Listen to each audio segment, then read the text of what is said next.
Namaste, everyone, and I would like to thank you first, the hosts and the organizers, like especially Maharishi Ayurveda, and all you sort of lovely, passionate about followers of Ayurveda, and we are just all delighted and privileged to be here and honored to be a part of this International Ayurveda Congress, which is happening first time in Rio. And I would like to give a talk today about Ayurveda and epigenetics. Can the genes be changed with Ayurvedic diet and lifestyle? So Ayurveda is something that we follow in our everyday life. And Ayu means life, as we all understand, and Veda means the classical text. So we are going to look at the relation between epigenetics and Ayurveda.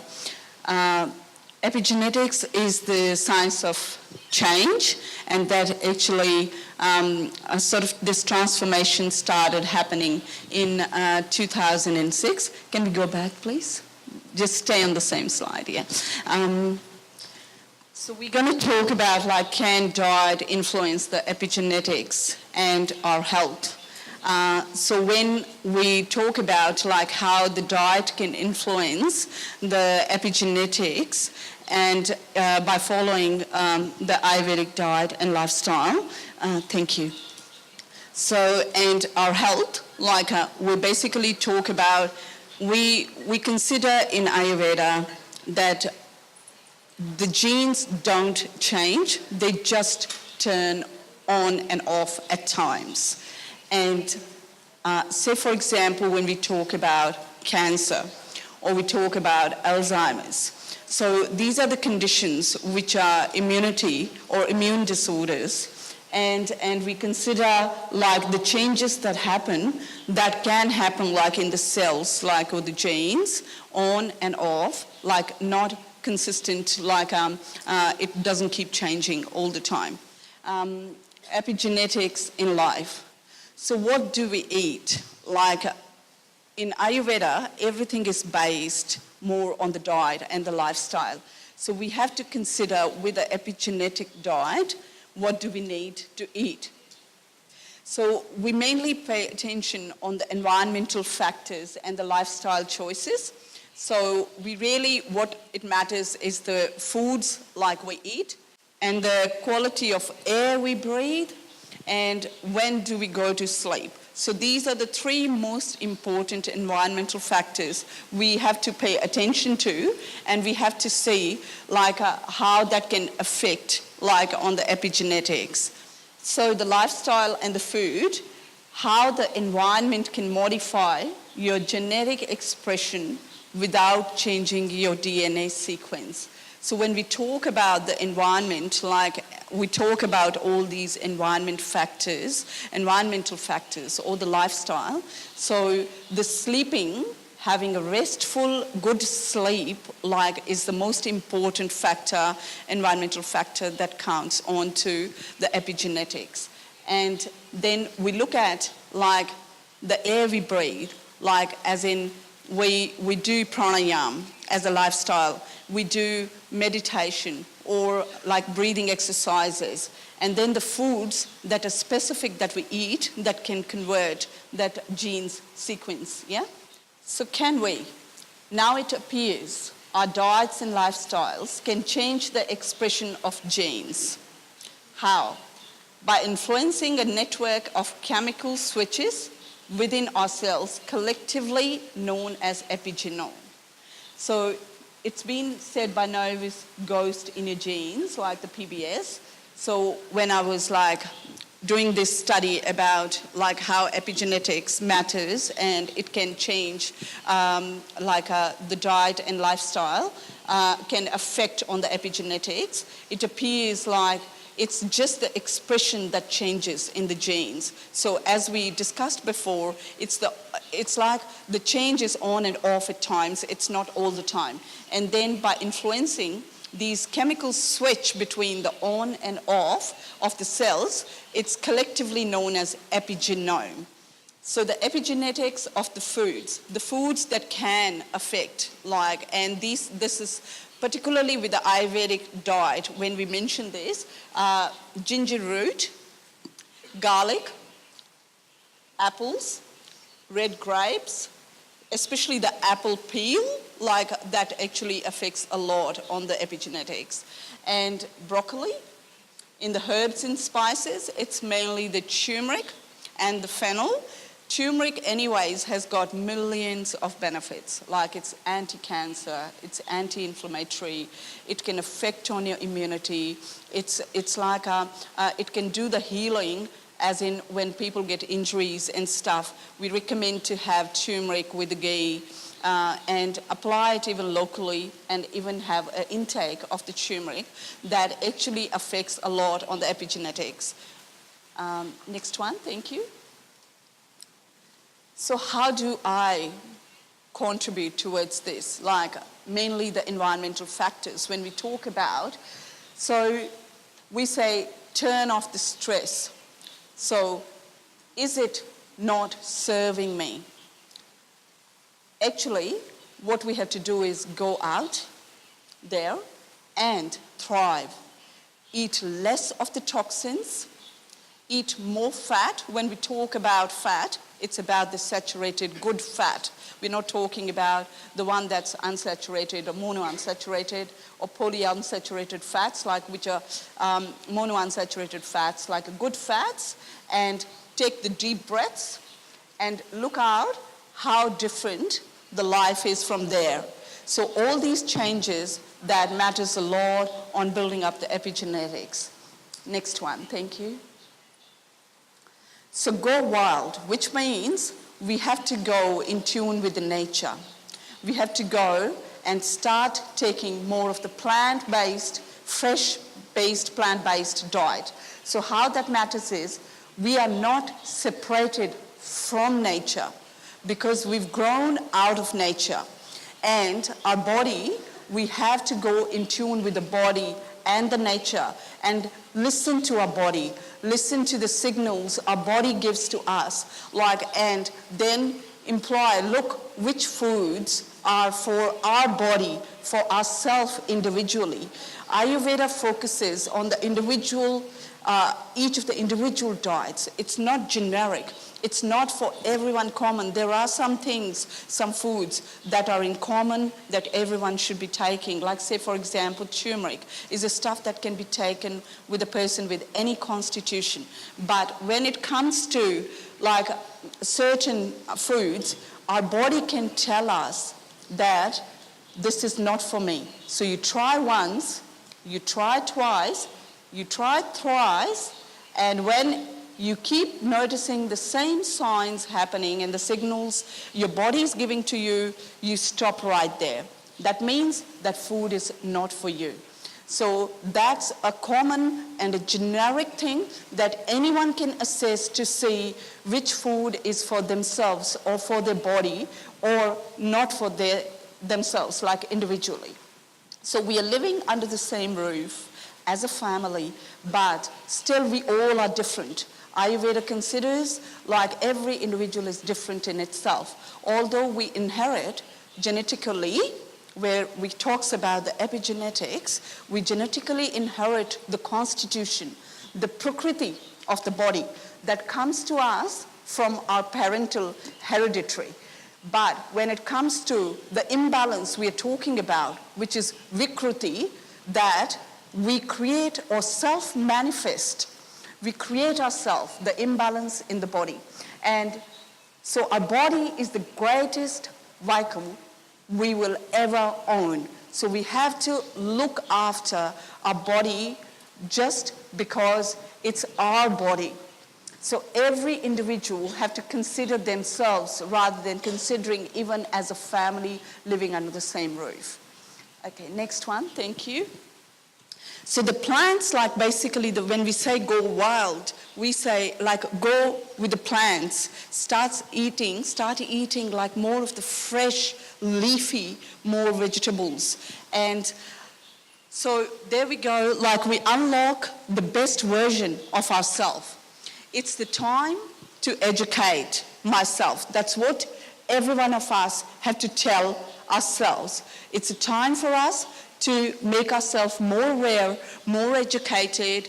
I am into something. I am feeling so good after the changing the diet, everyday diet that we are taking. Whenever we make a small little change, it makes a difference. So when we talk about, like, I'm feeling so good, we want to go beyond our limitations. So you got to understand what's making you feel so good. And then we go living foods. And these days you would find that especially most of the Americans, they're taking excess of twice the amount of protein that they need. We don't need protein or carbohydrates or anything in excess in the body. Excess would cause a disease. That's what is the self-manifestation of the disease or the illness, right? So what we got to focus on is have a balanced meal or the right meal, not something that we should be taking anything in excess to gain the benefits. Because when we talk about the benefits, we talk about the balance, creating the balance in the body. And that all is the epigenetics of the body. So how we talk about, hence people these days are living longer. But unfortunately, at the same time, they're not escaping chronic illnesses and the pain. So whilst people live longer, they are not necessarily living a healthy or a well life. So we notice these days, like more with the genetic disorders or the lifestyle disorders are the most common conditions that are evolving because of our lifestyle and because of our eating habits. So the genes don't need to be changed, but you can create your own epigenetic. So you can create and force the cells to change on and off at times. Next one, thank you. So the personalized medicine is the future. So when we talk about epigenetics, we talk about individual treatments are today's big trend. So more and more research shows that some people may need another type of therapy than other people because they have certain genes, right? So it's not the similar therapy. You may have, say for example, arthritis. You're suffering from arthritis. The other person in another family is suffering from arthritis as well. But then when it comes back to the genes, we may need not the similar therapy. We may need a different therapy, like based on your individual genes. So, or that people with special biomarkers can run a higher risk of developing certain diseases. Next one. So longer lifespan equals more people with dementia. In future, age-related diseases will have rising human and societal costs. So when we talk about, yesterday there was talking about the economic demographics and all that, how the costs are building up when people are getting into the normal medicine system. So we are privileged these days to have this complementary medicine and the stream of Ayurveda especially, which is a lifestyle medicine and a medicine that acts more on the basis of your diet and your eating habits. So we can imply every day.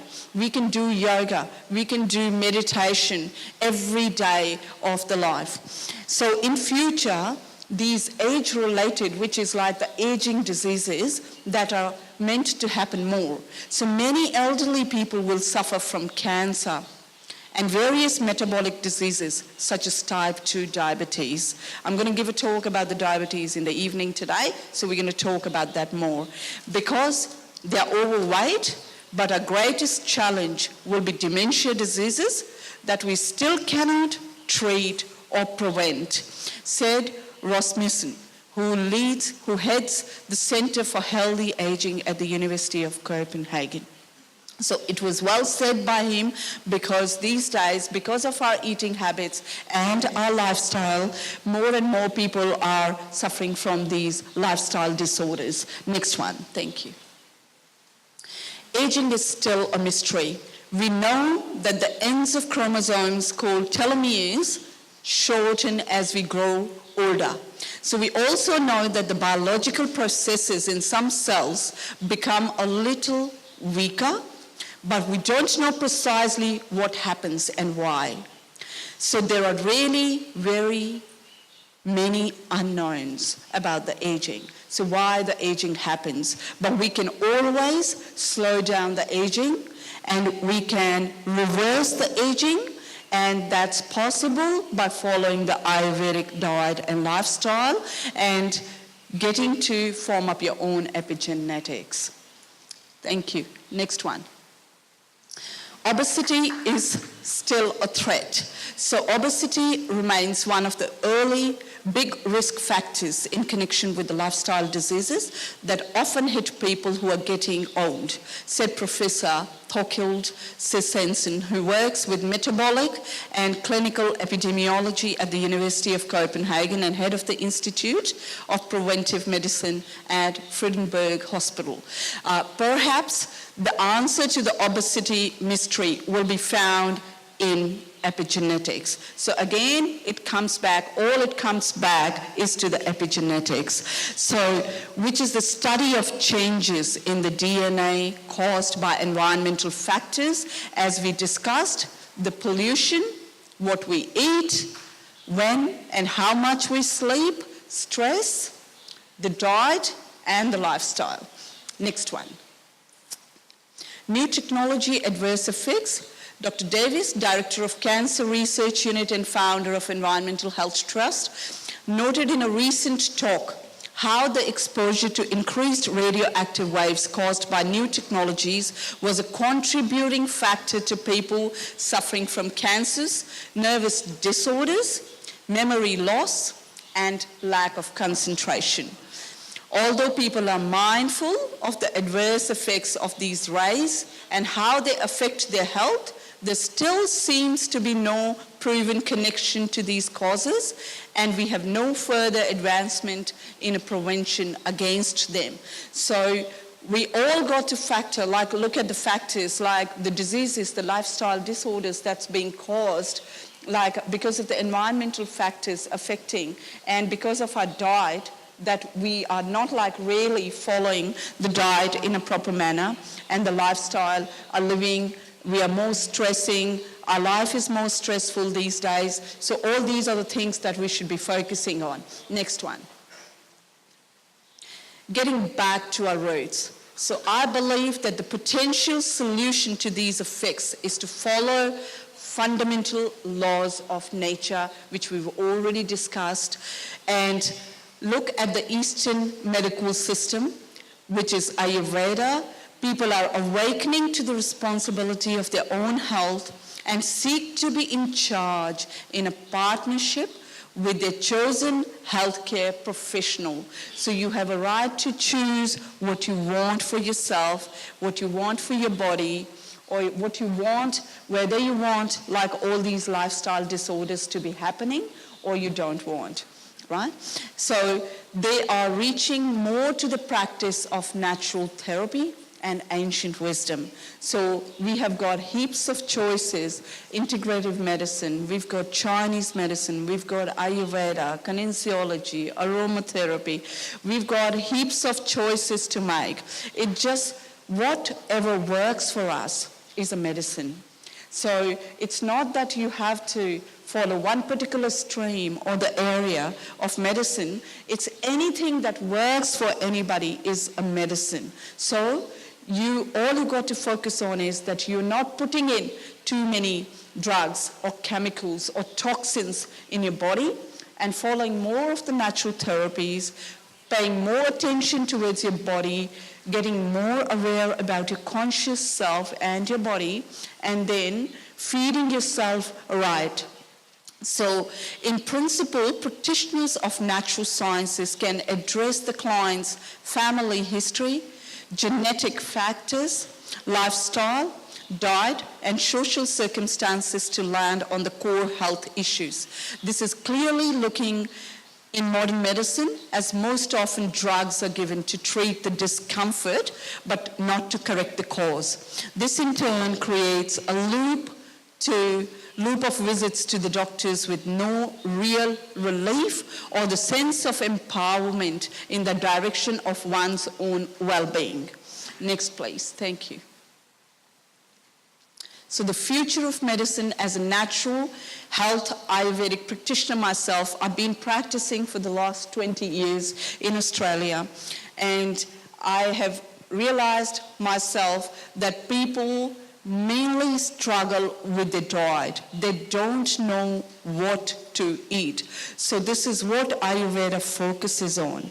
So when we do the pulse assessment, we look at what is good and bad for you if you can't analyze or assess for yourself, and you can't tell, as we said, the 3 mark. You try once, you try twice, you try thrice, and then if it doesn't work, it's not for you, right? We don't have to look at the allergies and stuff like that. That's a later part that can be diagnosed always with a pathological examination, right? But when it comes to the body, you got to listen to yourself. So Ayurveda does this. I focus on mainly eradicating the root cause by working case to case to create physical, psychological, and spiritual harmony in the human body.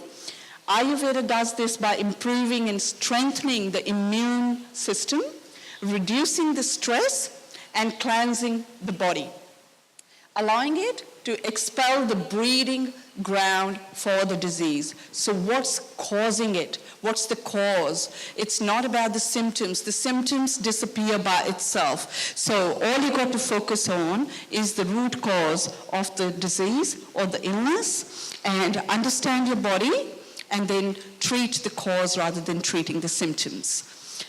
Next, thank you. Epigenetic effects occur not just in the womb, but over the full course of a human lifespan. Bob Winhold. Next one. Let's begin our journey. Thank you very much for listening patiently, and I hope I could share my wisdom with you all, and look forward to seeing you all. Thank you.